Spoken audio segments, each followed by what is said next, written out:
4월 23일 하나님 12시 기도에 오신 모든 성도님들 예수님의 이름으로 사랑하고 축복합니다. 오늘 하나님께서 우리에게 주시는 말씀은 시편 104편 1절부터 9절까지 말씀입니다. 우리 함께 한 목소리로 봉독합니다. 내 영혼아 여호와를 송축하라. 여호와 나의 하나님이여 주는 심히 위대하시며 존귀와 권위로 옷 입으셨나이다. 주께서 옷을 입음같이 빛을 입으시며 하늘을 휘장같이 치시며 물에 자기 누각에 들보를 얹으시며 구름으로 자기 수레를 삼으시고 바람 날개로 다니시며 바람을 자기 사신으로 삼으시고 불꽃으로 자기 사역자를 삼으시며 땅에 기초를 놓으사 영원히 흔들리지 아니하게 하셨나이다. 옷으로 덮음같이 주께서 땅을 깊은 바다로 덮으심에 물이 산들 위로 솟아올랐으나 주께서 꾸짖으시니 물은 도망하며 주의 우레소리로 말미암아 빨리 가며 주께서 그들을 위하여 정하여 주신 곳으로 흘러갔고 산은 오르고 골짜기는 내려갔나이다. 주께서 물의 경계를 정하여 넘치지 못하게 하시며 다시 돌아와 땅을 덮지 못하게 하셨나이다. 아멘. 우리는 계속해서 시편의 말씀을 살펴보고 있습니다. 우리가 잘 아는 것처럼 시편 말씀은 전체 150편까지 기록이 되어 있습니다. 그런데 전체 150개의 시들 중에서 명백히 다윗의 시다라고 적혀 있는 시는 전체 시들 중에 절반 정도에 이릅니다. 정확히 한 47% 정도가 되죠. 그런데 비록 저자가 기록이 되어 있지는 않은데 아마도 이것은 다윗이 지었을 것 같다라고 추정되는 시까지를 합하면 전체에서 한 50에서 60% 정도를 다윗의 시로 우리는 추정해 볼 수가 있습니다. 그럼에도 불구하고 오늘 우리가 읽은 시편 104편의 이 말씀은 이런저런 주장들이 많은 시에 속합니다. 어떤 사람들은 이것은 다윗이 지었을 것이다 라고 주장하는 반면 또 어떤 사람들은 그렇게 단정지어서 생각할 수 없다라고 이야기하기 때문이죠.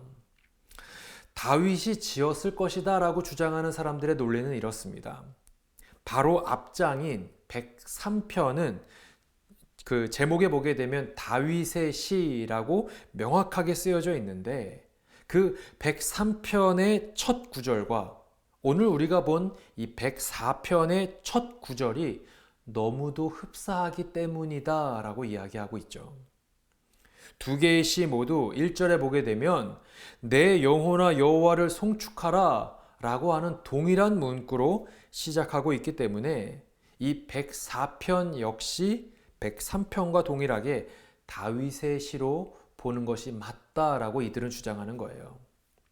반면 그렇지 않다라고 주장하는 사람들은 만약 104편이 다윗이 지은 시가 맞다라고 한다면 굳이 제목에 다윗의 시라고 적지 않을 이유가 없다라고 이야기하고 있죠. 그래서 그들은 단지 내 영혼아 여호와를 송축하라 라고 하는 이 비슷하게 쓰여진 문구 이 두 개의 시를 103편과 104편을 그저 연이어 붙여서 기록했을 뿐이다라고 주장하고 있는 것이죠. 여러분은 어떻게 생각하십니까? 여러분은 다윗이 지은 시라고 생각하십니까? 그렇지 않다라고 생각하십니까? 그런데 사실 이 시가 다윗이 지었느냐, 그렇지 않느냐라고 하는 것은 그리 중요하지가 않습니다. 누가 지었느냐보다 우리가 주목해야 하는 것은 이 시가 말하고자 하는 그 내용인데 이 시는 처음부터 끝까지 일관적으로 무엇을 말하고 있을까요? 우리가 믿고 있는 하나님이 누구신가? 하나님은 얼마나 위대하신 분이시고 그 하나님은 얼마나 광대하신 분이신가? 라고 하는 너무나도 분명하고 너무나도 일관적으로 이 하나님이 어떠한 분이신가에 대해서 초점을 맞춰서 설명하고 있는 것이죠. 여러분 오늘 말씀의 이 서두는 하나님을 찬양하라 라고 하는 말씀으로 시작을 하고 있습니다. 여러분 1절 말씀을 다 같이 읽습니다. 시작. 내 영혼아 여호와를 송축하라. 여호와 나의 하나님이여 주는 심히 위대하시며 존귀와 권위로 옷 입으셨나이다. 오늘 본문의 첫 구절은 자기 자신을 향한 명령으로 시작합니다. 내 영혼아 여호와를 송축하라. 자신을 향해 명령을 하고 있는 거예요. 하나님을 향한 찬양, 하나님을 향한 예배, 이것이 자신을 향해 마치 명령을 하는 것처럼 의지적인 결단으로 그 예배의 자리로 나아가야 한다라고 하는 것이죠. 여러분, 많은 사람들에게 예배는 감정적인 표현이 될 때가 참 많은 것 같습니다. 찬양을 한다, 기도를 한다, 예배를 드리면서 말씀을 듣는다라고 하는 것은 우리의 감정이 그것을 주도할 때가 참 많더라는 거예요. 물론 우리가 인간이기 때문에, 로봇이 아니라 인간이기 때문에 우리에게 있는 내재되어 있는 감정적인 요소를 완전히 배제할 수는 없을 거예요. 그러나 감정적인 요소가 이 예배 가운데 들어오기 시작할 때 때로는 그 감정적인 요소가 반대로 우리의 예배를 방해하는 경우들이 너무나도 많다라고 하는 것도 우리는 생각해 보아야 합니다.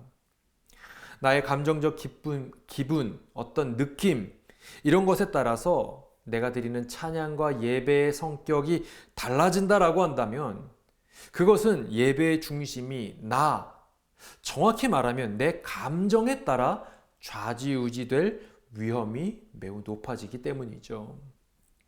그러나 여러분, 예배는 나의 감정과 상황과 환경을 뛰어넘는 절대적인 어떤 기준이 있어야 하는데, 바로 그것은 어떠한 상황에도 나는 변함없이 예배한다라고 하는 결코 흔들리지 않는 기준이 우리에게 있어야 한다라고 하는 것이죠.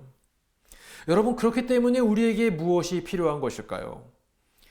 여호와를 성축하면 좋겠어. 하나님을 예배하는 것이 좀 괜찮겠니? 라고 하는 정도가 아니라 내 영혼아 여호와를 찬양하라. 여호와를 송축하라 라고 하는 명령, 의지적인 결단이 우리 가운데 필요하다라고 하는 것이죠. 1절은 우리에게 그것을 말씀해 주고 있는 거예요. 사랑하는 성도 여러분, 저와 여러분이 드리는 이 예배가 우리의 감정과 상황, 환경과 여건에 따라 흔들리는 예배가 아니라 어떤 상황에서도 나는 하나님을 예배합니다 라고 하는 흔들리지 않는 기준, 내 영혼아 그렇기 때문에 나는 여호와를 송축하라 라고 하는 의지적 결단이 있는 저와 여러분 되시기를 간절히 축원합니다. 여러분, 이렇게 자기 자신을 향해 의지적인 결단을 명령한 이 시편 저자는 이제 우리가 예배하는 대상에 대해서 초점을 맞추기 시작하죠. 여러분, 2절 말씀을 함께 읽겠습니다. 시작. 주께서 옷을 입음같이 빛을 입으시며 하늘을 휘장같이 치시며. 옷을 입음같이 빛을 입으셨다라고 하는 이 말은 여러분, 옷을 입었다는 말일까요? 빛을 입었다는 말일까요? 네, 빛을 입었다라고 하는 말이죠. 마치 옷을 이렇게 입은 것처럼 빛을 입으신 분이 바로 우리의 찬양과 경배의 대상이 되는 하나님이시다라고 하는 것을 우리에게 이야기해 주고 있는 거예요. 그리고 3절과 4절은 하나님의 능력에 대해서 이야기하기 시작합니다.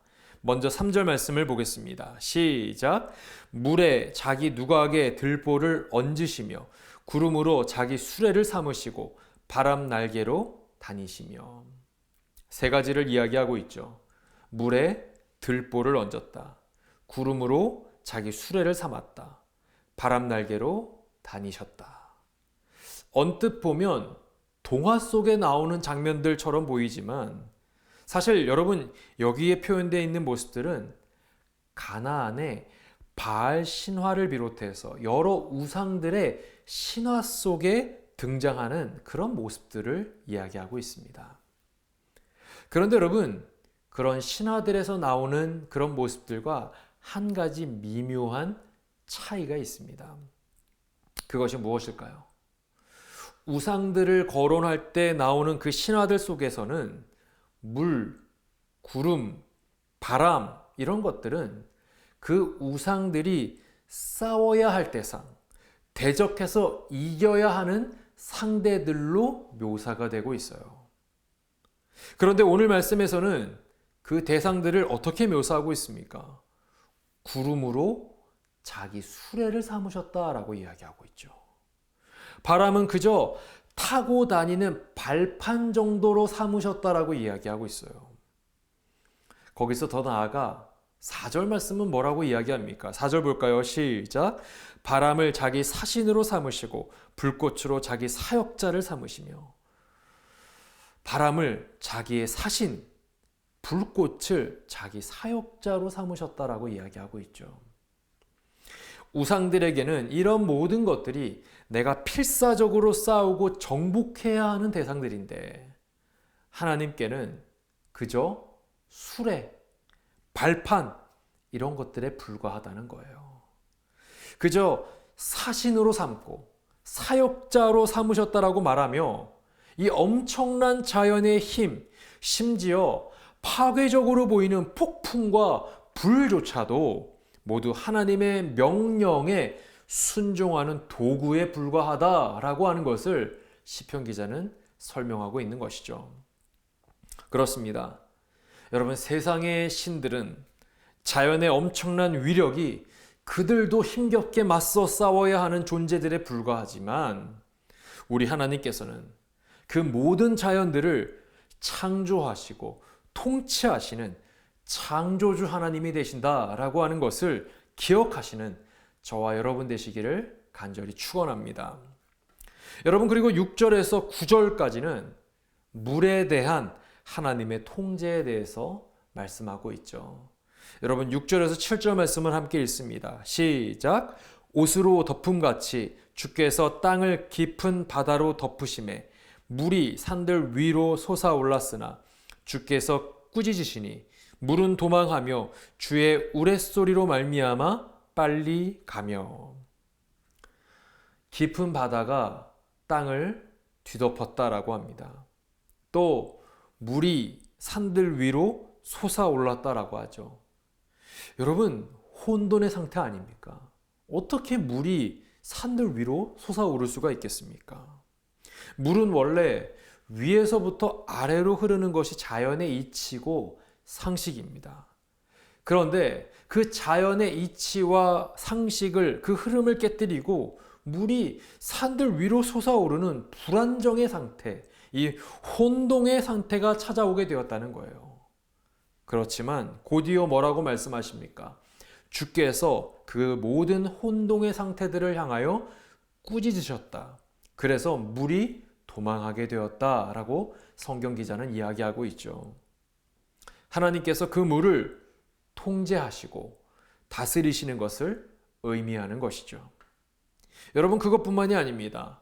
8절에서 9절 말씀을 함께 읽겠습니다. 시작. 주께서 그들을 위하여 정하여 주신 곳으로 흘러갔고 산은 오르고 골짜기는 내려갔나이다. 주께서 물의 경계를 정하여 넘치지 못하게 하시며 다시 돌아와 땅을 덮지 못하게 하셨나이다. 하나님께서 정하여 주신 곳으로 흘러갔다라고 합니다. 산은 다시 오르고 골짜기는 내려갔다라고 하죠. 모든 것이 정상화된 거예요. 또 물의 경계를 정하여 물이 그 경계를 넘치지 못하게 하셨다라고 이야기하고 있죠. 여러분, 이런 모든 표현들을 가만히 보면 이것은 단순히 자연적인 어떤 이치에 대해서 말하는 것이 아니라 혼동의 상태, 무질서의 상태를 질서와 이치의 상태, 상식의 모습으로 돌이켜 놓는 하나님의 능력을 보여주고 있는 것이죠. 여러분, 사실 성경에서 물이라고 하는 것은 종종 무질서, 혼동, 위기의 상징으로 묘사되곤 합니다. 우리의 신앙을 흔드는 대상으로 등장할 때가 참 많죠. 그러나 오늘 시편 기자는 그 물을, 우리의 신앙을 뒤흔드는 혼동의 상태로 표현되는 그 물을 하나님께서 통치하시고 하나님께서 다스리시며 제한하고 계신다라고 하는 것을 명확하게 설명해 주고 있더라는 것이죠. 여러분, 이로써 오늘 이 시편 104편의 기자가 우리에게 주는 메시지는, 오늘 말씀이 우리에게 주시는 메시지는 너무나도 분명합니다. 첫째는 하나님을 향한 우리의 찬양, 우리의 예배가 감정적인 어떤 우리의 기분에 따라 좌지우지되는 것이 아니라 그 어떤 상황에서도 반드시 드려져야 하는 의지적인 결단이 되어야 한다라고 하는 것을 첫 번째로 말해주고 있고, 또 둘째는 우리의 그러한 예배의 대상이 되시는 그 하나님이 어떤 분이시냐? 그분은 온 인류를 창조하신 창조주 하나님, 절대적인 주권자가 되신다. 모든 인류를 통치하시고 다스리시는 분이시다 라고 하는 것.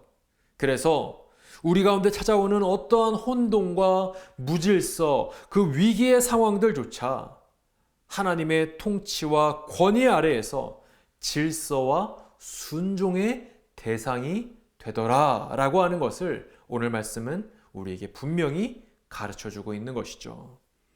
사랑하는 성도 여러분, 저는 우리 새누리교회에 속해 있는 모든 성도님들이 오늘 말씀을 기억하시고 어떤 상황에서도 하나님을 예배하는 것 잊지 마시고, 또 하나님의 통치와 다스리심 앞에 온전히 순종하며 오늘 하루도 기쁨으로 살아가시는 저와 여러분 되시기를 간절히 축원합니다. 우리 함께 기도하시겠습니다. 오늘 주신 말씀을 기억하시면서 함께 기도합니다. 내 영혼아 여호와를 송축하라 라고 하는 자기 자신을 향한 명령이 오늘 우리에게도 있기를 원합니다. 상황에 따른 찬양, 나의 감정에 따른 예배가 아니라 어떤 상황에서도 내 영혼아 너는 하나님을 반드시 예배해야 한다, 너는 반드시 하나님을 찬양해야 한다라고 하는 의지적인 결단이 오늘 우리에게 있게 하여 주시옵소서. 우리 예배의 대상이 창조주 하나님이심을 기억하고 우리를 위협하는 그 어떤 것도 결국 하나님의 통치와 하나님의 다스림 아래에 있음을 믿음의 눈으로 바라보게 하여 주시옵소서. 오늘 말씀 기억하시면서 우리 함께 기도하시겠습니다. 사랑이 많으신 하나님 아버지, 하나님 오늘 주신 말씀을 기억하며 우리가 이 시간 함께 기도합니다. 내 영혼아 여호와를 송축하라 라고 하는 시편 104편의 이 기자의 고백이, 그 의지적인 결단이 오늘 우리의 결단이 되기를 원합니다. 자기 자신을 향한 그 명령이 오늘 우리에게도 있기를 원합니다. 나의 상황, 나의 감정에 따른 예배가 되는 것이 아니라 그 어떤 상황에서도 나는 하나님을 찬양해야 합니다. 그 어떤 환경에서도 나는 하나님을 예배해야 합니다. 이것이 우리의 예배의 기준이 될 수 있도록 주님 은혜를 베풀어 주시옵소서. 우리의 예배의 대상이 창조주 하나님이심을 잊지 않기를 원합니다. 우리를 위협하는 그 어떤 대상도 결국 하나님의 통치 아래에 있음을 기억하게 하시고, 하나님 우리가 하나님 한 분만을 바라보며 주님만이 우리의 온전한 예배의 대상이 됨을 늘 잊지 않을 수 있는 우리 모두가 되게 하여 주시옵소서. 오늘도 우리가 그러한 기준을 가지고 주님 앞에 엎드리는 시간이 되기를 원합니다. 성령 하나님 우리를 다스려 주시옵소서. 우리 한 번 더 기도할 때 우리 새누리교회 공동체를 위해서 함께 기도하기를 원합니다. 하나님, 우리 새누리교회가 정말 부흥의 불길이 활활 타오르는 교회가 되게 하시고 회개의 역사가 곳곳에서 일어나며 정말 실리콘밸리 땅에 인본주의가 가득한 이 땅 가운데 우리 교회를 세우신 것에는 하나님의 뜻이 있을진데, 하나님 우리가 이 땅에 하나님을 알지 못하는 수많은 영혼들을 향하여 복음 들고 담대히 나아가는 우리 새누리교회 되게 하여 주시옵소서. 이 땅에 수많은 교회들이 존재하고 있지만 우리 교회가 정말 하나님의 마음을 시원케 해드리는 교회, 하나님의 기쁨이 될 수 있는 믿음의 공동체 되게 하여 주시옵소서. 특별히 비전센터를 위해서 이 시간 기도합니다. 하나님 우리의 다음 세대들이 하나님을 온전히 예배하는 예배의 공간 되게 하여 주옵시고, 진행되어지는 모든 행정적인 절차들이 사람이 계획할지라도 그 걸음을 인도하시는 분은 여호와 하나님이라고 말씀하셨사오니 하나님께서 이끄시고 하나님께서 역사하시고 주관하시는 간섭하시는 그 모든 발걸음들 다 될 수 있도록 주님 은혜를 베풀어 주시옵소서. 우리 새누리교회를 주님께 올려드리며 우리 시간 간절하게 기도하겠습니다. 사랑이 많으신 하나님 아버지, 이 실리콘밸리 땅에 우리 새누리교회를 세우심에 감사를 드립니다.